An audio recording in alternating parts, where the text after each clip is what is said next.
أعوذ بالله من الشيطان الرجيم بسم الله الرحمن الرحيم الحمد لله رب العالمين الرحمن الرحيم مالك يوم الدين إياك نعبد وإياك نستعين اهدنا الصراط المستقيم صراط الذين أنعمت عليهم غير المغضوب عليهم ولا الضالين آمين. Ya baik teman-teman sekalian, bismillahirrahmanirrahim. Assalamualaikum warahmatullahi wabarakatuh. Teman-teman sekalian, bagaimana kabarnya pada hari ini? Alhamdulillah, sukses, mulia, kreatif, mandiri, Allahu Akbar. Ya baik teman-teman sekalian, untuk materi fikih kita pada hari ini kita akan membahas seputar dengan hal-hal yang membatalkan sholat ya. Pada pertemuan sebelumnya sudah kita bahas sama-sama mengenai pembagian daripada sunnah. Sunnah terbagi menjadi dua.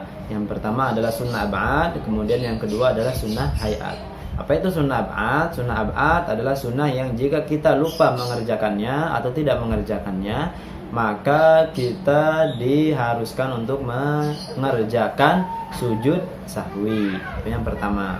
Kemudian yang kedua adalah sunnah hayat.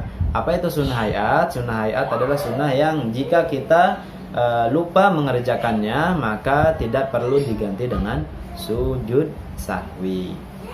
Baik ya, sekarang kita akan masuk ke pembahasan selanjutnya, yakni hal-hal yang membatalkan daripada sholat.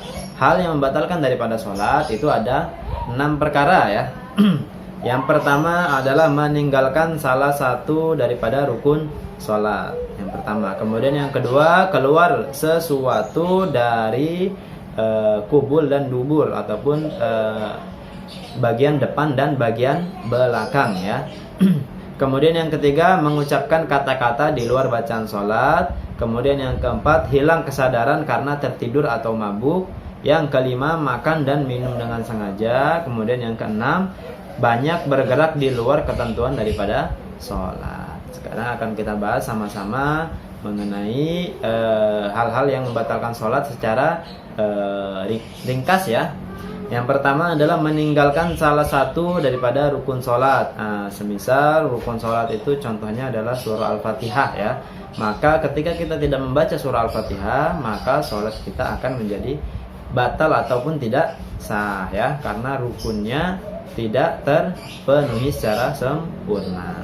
Yang pertama sudah, kemudian yang kedua, keluar sesuatu dari kubul ataupun dari dubur. Semisal Ustaz berikan contoh, teman-teman sedang sholat, tiba-tiba teman-teman dari bagian dubur mengeluarkan angin atau kentut, maka sholatnya akan batal ya. Yang kedua sudah, kemudian yang ketiga, mengucapkan kata-kata di luar bacaan sholat. Semisal dalam bacaan sholat itu apa? Surah Al-Fatihah ya. Kemudian takbiratul ihram, kemudian membaca surah selain dari surah Al-Fatihah. Jika teman-teman membaca ataupun mengucapkan satu kata yang di luar daripada sholat, semisal memanggil teman yang lain ataupun mengobrol atau berbicara, maka sholatnya akan batal ya. Yang ketiga sudah, kemudian yang keempat, hilang kesadaran karena tertidur ataupun mabuk. Jadi ketika teman-teman sedang sholat, seumpamanya teman-teman sedang sujud ya, sujud, tetapi setelah sujud itu teman-teman tidak bangkit kembali ya, sehingga teman-teman tertidur, maka sholatnya akan batal ya. Kemudian yang kelima, adalah makan dan minum dengan sengaja. Semisal teman-teman sedang sholat, tetapi teman-teman sedikit menelan sesuatu yang ada pada sisa makanan di mulut teman-teman.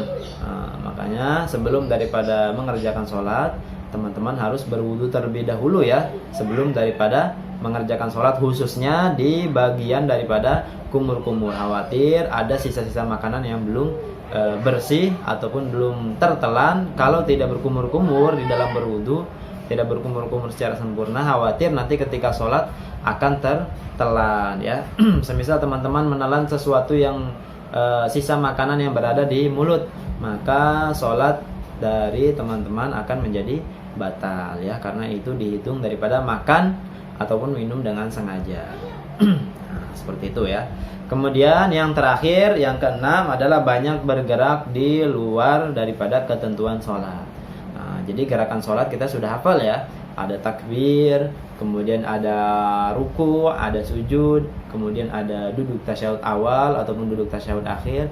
Ketika teman-teman mengerjakan satu gerakan yang di luar daripada sholat dan gerakan tersebut banyak, maka itu dapat membatalkan daripada sholat ya.